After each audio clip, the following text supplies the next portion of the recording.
Assalamualaikum warahmatullahi wabarakatuh. Hai semuanya, kembali lagi bertemu dengan saya Ibu Rati Nurzamina. Tentunya sudah tahu dong, Ibu bakalan didampingi juga oleh Ibu Fitri Harpisani. Jadi, untuk kegiatan pembelajaran kita kali ini, kita memasuki materi mengenai pengaruh perubahan ruang dan interaksi antar ruang di Asia dan benua lainnya. Akan tetapi sebelum Ibu memulai kegiatan pembelajaran, Ibu harapkan untuk seluruh peserta didik telah siap mengikuti kegiatan pembelajaran ini. Setidaknya kalian harus mempersiapkan buku dan pulpen agar ada materi yang penting kalian bisa langsung mencatatnya. Dan Ibu ingatkan kembali, jangan lupa untuk absen di Google Classroom karena absen kalian sangat berharga. Jika kalian tidak absen untuk kegiatan hari ini, pertemuan kali ini, maka kalian dianggap tidak hadir. Dan jangan lupa tetap semangat ke sekolah online-nya, tetap jaga kesehatan, tetap rajin olahraga, makan teratur, dan istirahat teratur. Oke, langsung saja ya. Jadi, di sini Ibu akan menjelaskan pertama-tama mengenai indikator dan tujuan pembelajaran dari materi kita kali ini. Jadi, yang pertama, adapun indikator pembelajarannya menganalisis pengaruh perubahan ruang dan interaksi antar ruang terhadap keberlangsungan kehidupan ekonomi, sosial, budaya, politik, dan pendidikan di Asia dan benua lainnya. Yang kedua, mengidentifikasi perubahan keruangan dan interaksi antar ruang negara-negara Asia dan benua lainnya yang diakibatkan faktor alam, manusia, dan pengaruhnya terhadap keberlangsungan kehidupan manusia dalam ekonomi, sosial, pendidikan, dan politik. Selanjutnya, adapun tujuan pembelajaran yang diharapkan peserta didik dapat yang pertama menjelaskan keadaan alam negara-negara di benua Asia dan benua lainnya. Yang kedua, menjelaskan dinamika penduduk Asia dan benua lainnya, serta yang ketiga, menjelaskan pengaruh perubahan ruang dan interaksi antar ruang terhadap keberlangsungan kehidupan ekonomi, sosial, budaya, politik, maupun pendidikan di Asia dan benua lainnya. Oke, langsung saja ya, Ibu lanjut ke materinya. Nah, yang pertama, adapun keadaan alam di Asia. Benua Asia mempunyai keadaan alam paling beragam di dunia. Di benua Asia terdapat gunung dan pegunungan, sungai-sungai, gurun, lembah, serta hutan belantara. Rangkaian pegunungan yang utama di Asia adalah pegunungan Altai dan pegunungan Himalaya. Adapun kondisi iklim di benua Asia memiliki iklim dingin, kontinental, subtropis basah, dan gurun. Serta yang kedua ada keadaan alam di benua lain. Nah, untuk keadaan alam di benua lain yang pertama ada benua Afrika.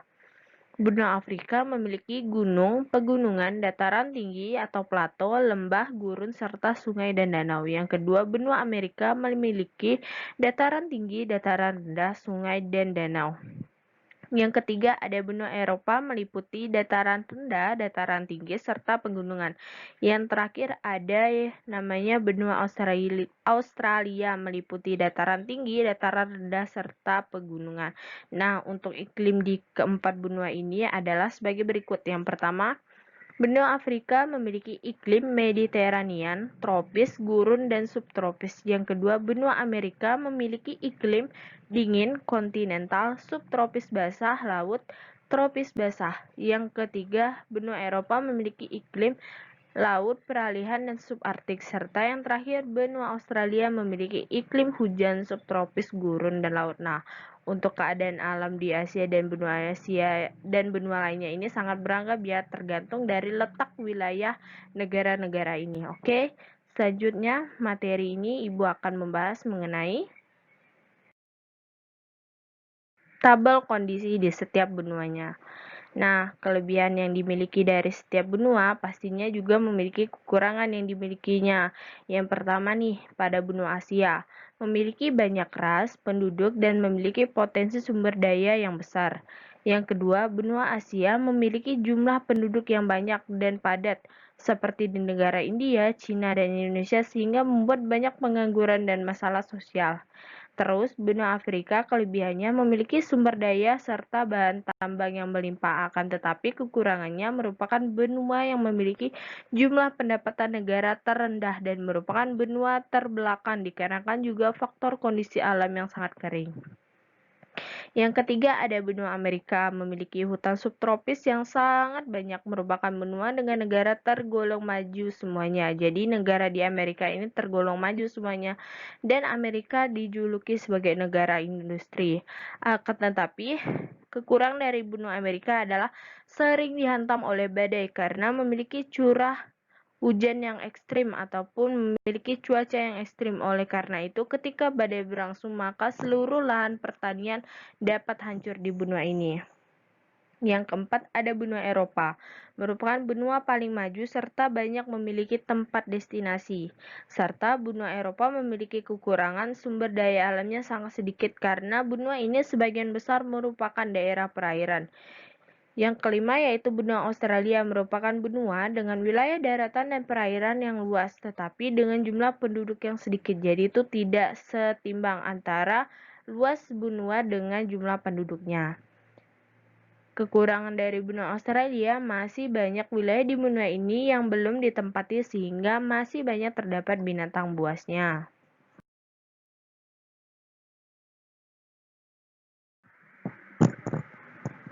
Selanjutnya ada yang namanya pengertian dari dinamika penduduk.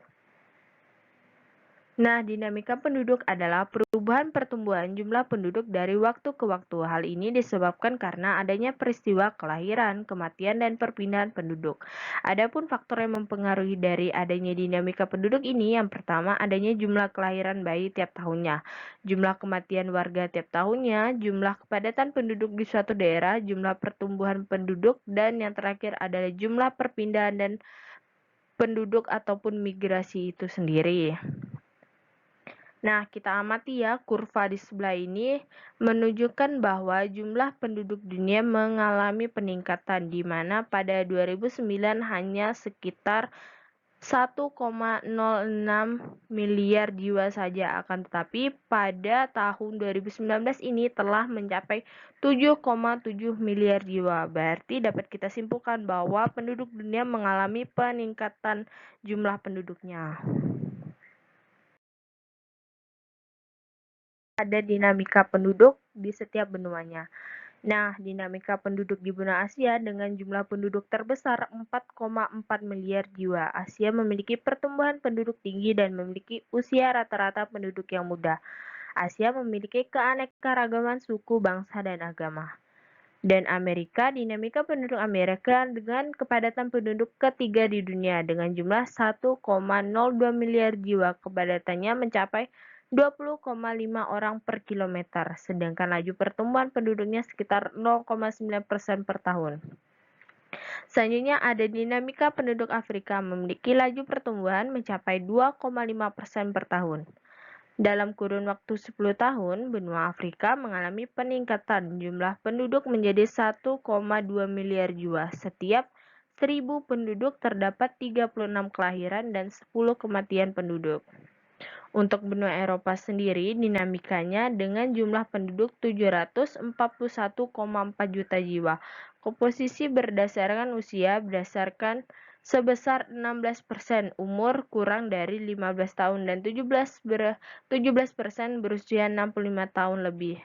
Menunjukkan bahwa 33% penduduk Eropa termasuk dalam kategori tidak produktif.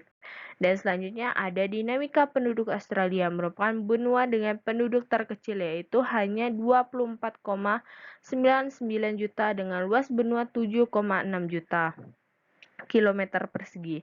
Namun, penduduk Australia memiliki laju pertumbuhan penduduk yang cepat. Hal ini dikarenakan adanya imigran yang datang ke Australia. Jadi, penduduk Australia ini sangatlah cepat pertumbuhannya karena adanya imigran dari negara-negara lain yang datang ke Australia. Karena tadi Australia memiliki daratan yang luas akan tetapi dengan jumlah penduduk yang sedikit. Selanjutnya, materi selanjutnya yaitu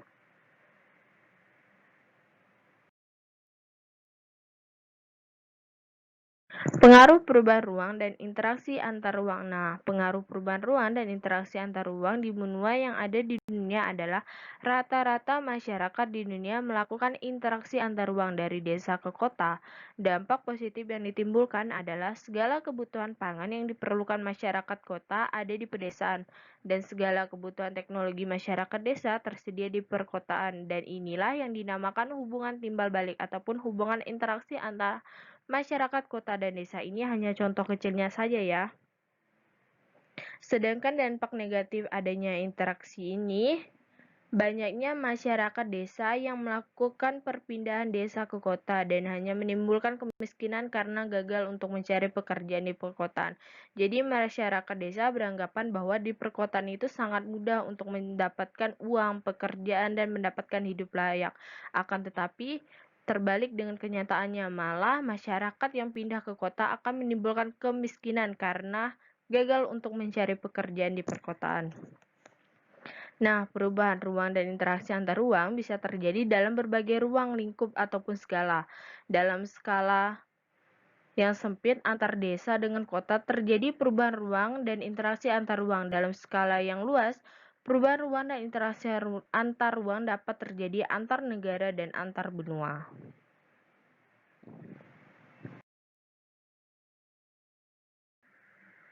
Selanjutnya ada yang namanya dampak yang timbul di segala sektor.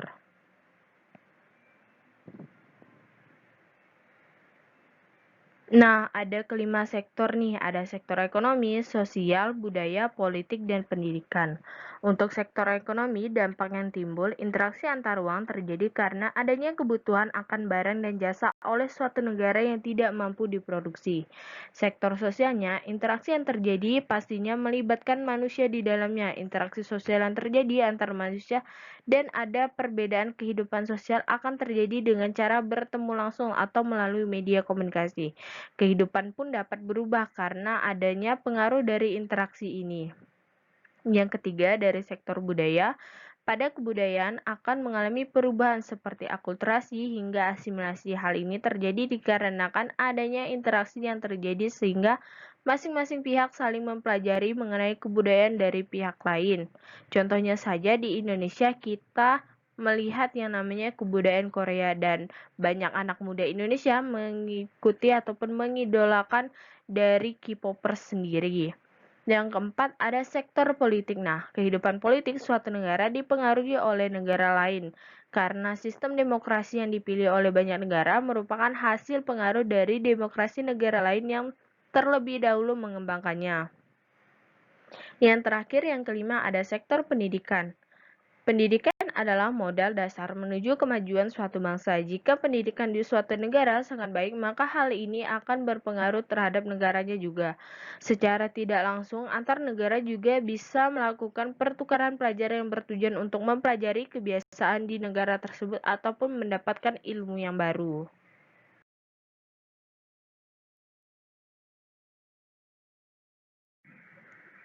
Nah, selanjutnya ada kesimpulan dari materi yang telah Ibu sampaikan ini. Jadi, kesimpulannya adalah pengaruh, perubahan ruang, dan interaksi antar ruang dapat terjadi dikarenakan adanya perbedaan kondisi alam pada setiap wilayah di negara mulai dari kondisi iklim hingga sumber daya alamnya.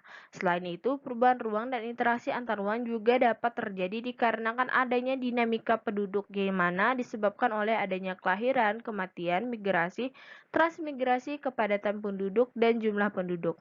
Dengan adanya faktor-faktor ini, maka terjadilah interaksi antar wilayah, negara maupun benua yang menyebabkan juga adanya perubahan ruang di dalamnya. Misal saja nih, dapat dirasakan dari 5 sektor yang tadi Ibu jelaskan, dari ekonomi, sosial, politik, kebudayaan, dan pendidikan. Semuanya mengalami perubahan mulai dari berdampak positif hingga negatif. Seperti manusia yang tidak bisa hidup tanpa bantuan orang lain, maka begitu juga suatu negara tidak dapat berkembang maju tanpa adanya kerjasama dengan orang lain.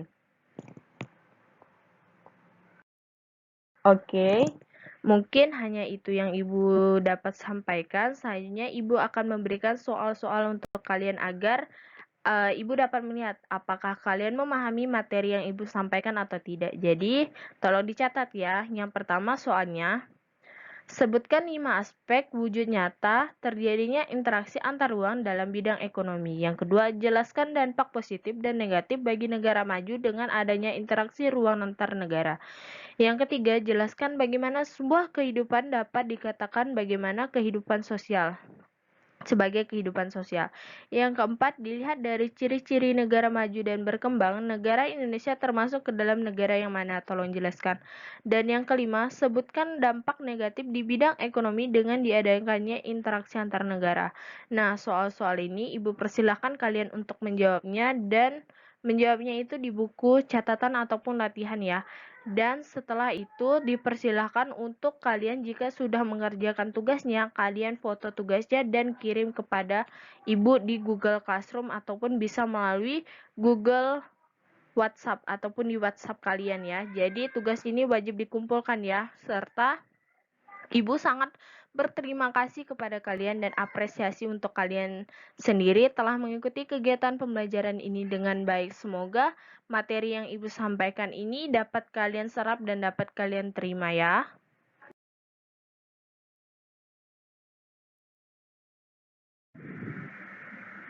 Nah, akhir kata, Ibu ucapkan terima kasih. Mohon maaf jika ada kesalahan kata dalam saat penyampaian dan Ibu ingatkan kembali, jika ada pertanyaan langsung saja boleh chat Ibu ataupun kita diskusi di dalam grup WhatsApp ataupun di Classroom.